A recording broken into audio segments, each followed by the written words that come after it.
Honorable judges, esteemed members of the opposition, the motion we are debating today is crucial. This House opposes the formation of a student political party to fight discrimination in Bangladesh. We, the proposition, stand firm in opposition to this idea because we believe that creating a student political party is a deeply flawed, counterproductive approach to addressing the issue of discrimination in our schools and universities in Bangladesh. Instead, we advocate for a more effective, non-partisan solutions that can bring lasting changes without the negative consequences of politicization. So, before I delve into our core arguments, we'll first look at the arguments that the opposition has put forward. So, the opposition argued that the best and only way for students to achieve real structural change is by creating a political party, claiming that the only formal political engagement can provide the power and influence needed to challenge discrimination effectively. So, we reject this argument outright. First, let's look at the reality of political student groups. In many countries, Bangladesh included, student political parties have devolved into chaos. They are frequently hijacked by political elites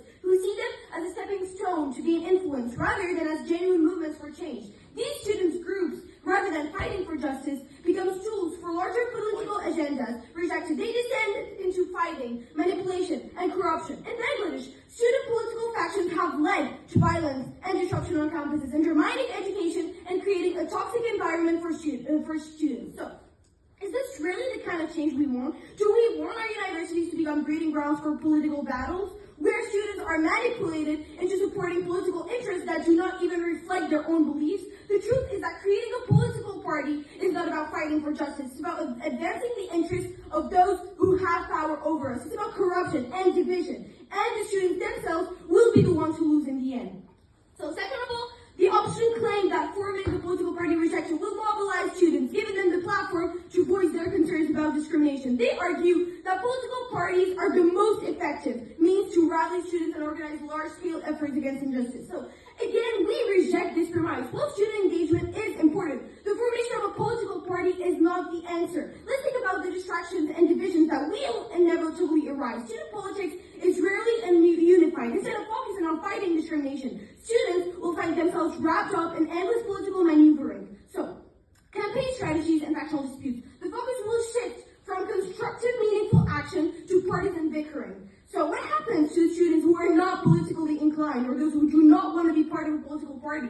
This process alienates large portions of the student body, turning them away from the movement altogether. The underlying issue of discrimination is lost in the way of political squabbles. In the end, we are left with a fragmented campus environment where efforts to combat discrimination are overshadowed by personal and ideological conflicts. For example, the student, this directly affects me. Why should I care about becoming a pawn in a political game that divides me from my peers, distracts me from my studies, and leaves me less focused on the real issue at hand, discrimination? I want a solution that unites, not one that fractures. So, now we'll dive into our arguments. When we create a student political party to fight discrimination, we are inevitably creating ideological divides. We're setting the stage for students to begin viewing each other through the lens of political affiliation, rather than shared values. This is not just an abstract concern, it has real, tangible consequences. Take a moment to reflect. If students are divided into political fractions, you are no longer seeing one unified body of students fighting against discrimination. Rejected, I won't be taking any POI till the end of my speech, thank you. Instead, you will have competing ideologies that fight over resources, attention, and influence. Students will split into groups based on their political affiliations, and their focus will shift away from combating discrimination to winning political battles. This shift and focus has real consequences. The division created by a student political party would affect me personally because I would find myself having to choose sides in a cause that should unite us all.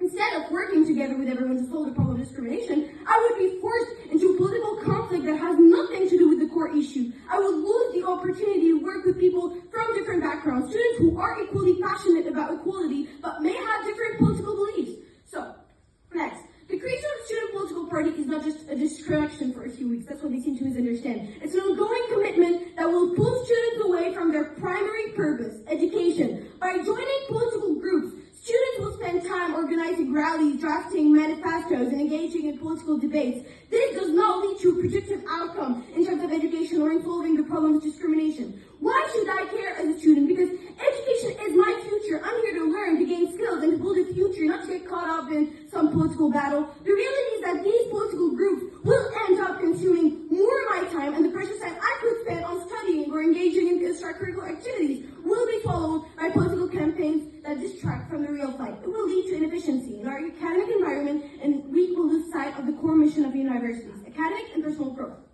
Consider the real-life example where student political parties have led to disruptions in universities. For instance, in many Bangladeshi universities, student political factions have disrupted classes, led to violent protests, and undermined the academic environment. Instead of advancing social justice, these parties have led to violence and corruption. As a student, I want peace in my campus. I want to focus on my studies, not waste my time on unnecessary political fights. So, third and last of all, Bangladesh's political landscape is riddled with corruption and manipulation, as he mentioned. And student political groups are not immune. So if students from political parties, they risk being manipulated by external political forces instead of fighting for the issue of discrimination. They will be used as tools in the broader game of political power. The agenda of such student parties is often driven by those who do not care about combating discrimination, but who are more interested in gaining political leverage. When you form a student political party, the political elite see you as an opportunity for expansion. They will co-opt your cause,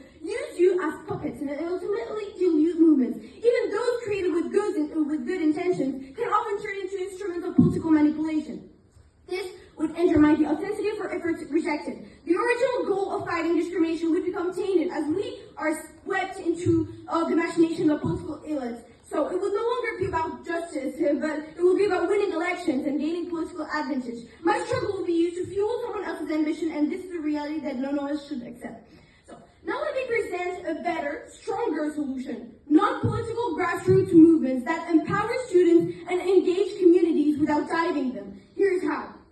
First, there's unified vision. Rather than focusing on political agendas, a non-political